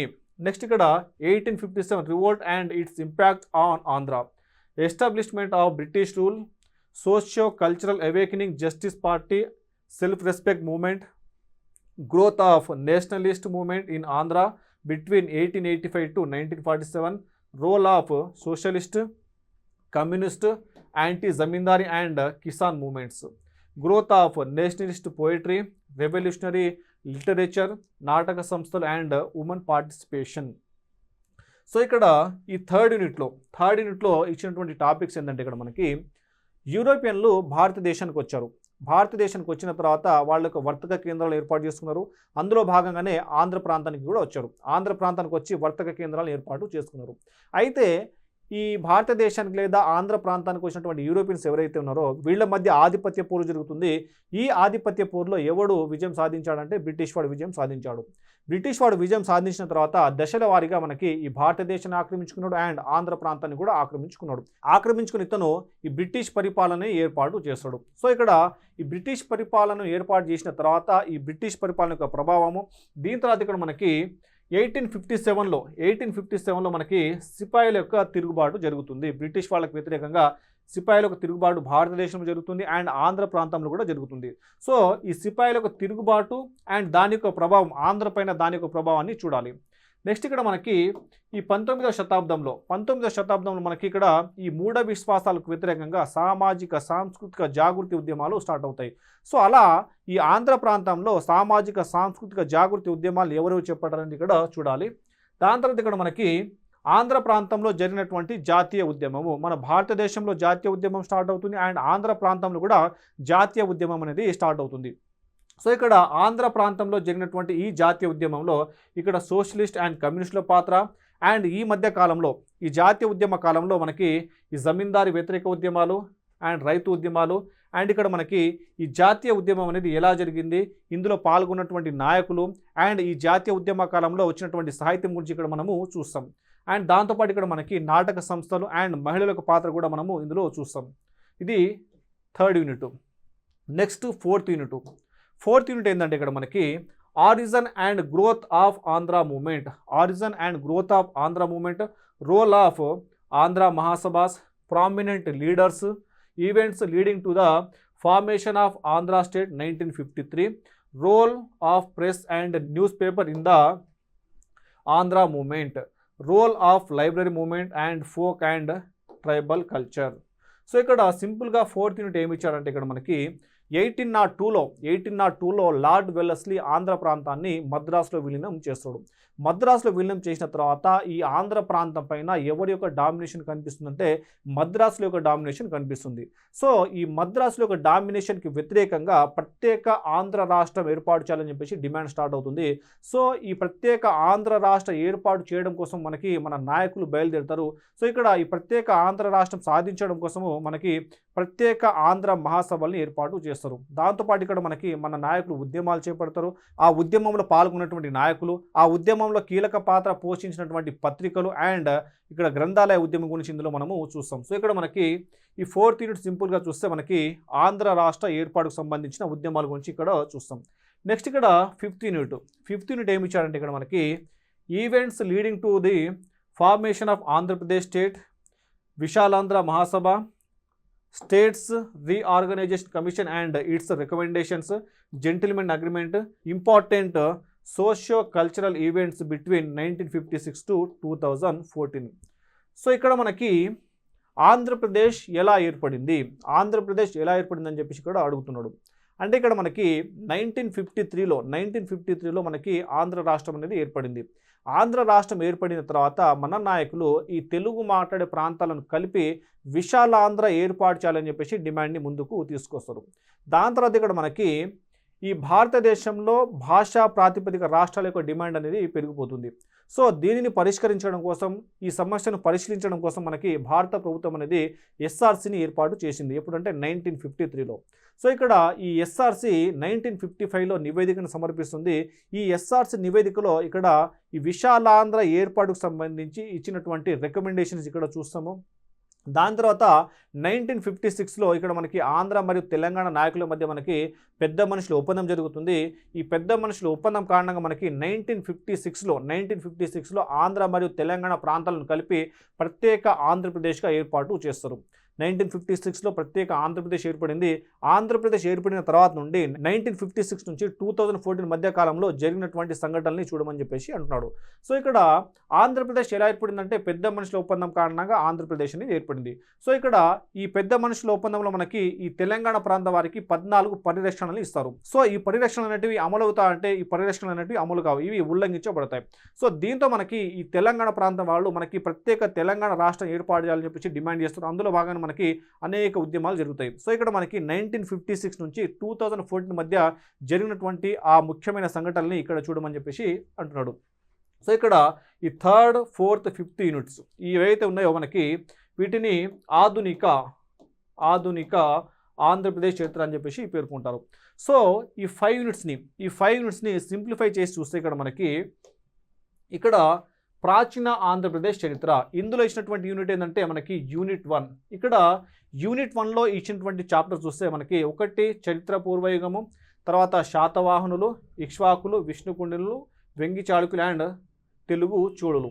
So ఇవి చూస్తే మనకి యూనిట్ 1 అనేది కంప్లీట్ అయిపోతుంది. నెక్స్ట్ ఇక్కడ మనకి మధ్యయుగ ఆంధ్రప్రదేశ్ చరిత్ర, ఇది సెకండ్ యూనిట్లో ఇచ్చినటువంటి టాపిక్స్ ఏంటంటే ఇక్కడ మనకి కాకతీయులు, రెడ్డి రాజులు, విజయనగర సామ్రాజ్యము, కుతుబ్ షాయులు అండ్ తెలుగు భాష సాహిత్య వికాసము. నెక్స్ట్ ఇక్కడ ఆధునిక ఆంధ్రప్రదేశ్ చరిత్ర, ఇందులో మనకి 3, 4, 5 ఇక్కడ మనకి 3 యూనిట్స్ ఉంటాయి. సో ఇక్కడ 3rd యూనిట్లో ఇచ్చినటువంటి టాపిక్ ఏంటంటే యూరోపియన్ల రాక, వర్తక కేంద్రాలు, కంపెనీ నియంత్రణలో ఆంధ్ర, బ్రిటిష్ పాలన ఏర్పాటు. తర్వాత ఇక్కడ మనకి 1857 తిరుగుబాటు, ఆంధ్రపై దాని యొక్క ప్రభావం. నెక్స్ట్ ఇక్కడ సామాజిక సాంస్కృతిక జాగృతి ఉద్యమాలు, తర్వాత జస్టిస్ పార్టీ ఆత్మగౌరవ ఉద్యమాలు. సో ఇక్కడ మనకి ఈ జస్టిస్ పార్టీ ఆత్మగౌరవ ఉద్యమాలు అనేవి మనకి మెయిన్గా మద్రాసులో జరుగుతాయి. కానీ అప్పుడు ఆంధ్ర ప్రాంతం అనేది ఎక్కడుందంటే మద్రాసులో భాగంగా ఉండేది. అందువల్ల మనకి ఇక్కడ ఈ జస్టిస్ పార్టీ ఆత్మగౌరవ ఉద్యమాల్ని చూస్తాం. నెక్స్ట్ ఇక్కడ మనకి ఆంధ్రలో జాతీయ ఉద్యమం, దాని యొక్క ప్రభావాన్ని ఇక్కడ చూస్తాం. నెక్స్ట్ ఇక్కడ జమీందారీ వ్యతిరేక ఉద్యమాలు, రైతు ఉద్యమాలు ఇక్కడ చూస్తాం. ఇది మనకి 3rd యూనిట్.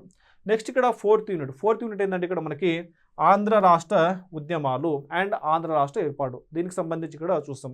నెక్స్ట్ ఇక్కడ 5th యూనిట్ ఏమి ఇచ్చాడంటే మనకి ఆంధ్రప్రదేశ్ అవతరణ 1956, తర్వాత 1956 నుంచి 2014 మధ్య జరిగినటువంటి సంఘటనలు ఇక్కడ చూస్తాం. సో ఈ 5 యూనిట్స్ చూస్తే ఇక్కడ మనకి 75 మార్క్స్ సిలబస్ కంప్లీట్ అవుతుంది. సో మనము పక్కా ప్రణాళికతో పక్కా స్ట్రాటజీతో మనకి ఈ ఏపీ హిస్టరీని ప్రిపేర్ అయితే మనము ఈజీగా 65 నుండి 70 వరకు స్కోర్ చేయవచ్చు. సో ఇది మనకి ఈ ఏపీ హిస్టరీ సిలబస్కి సంబంధించిన అంశాలు.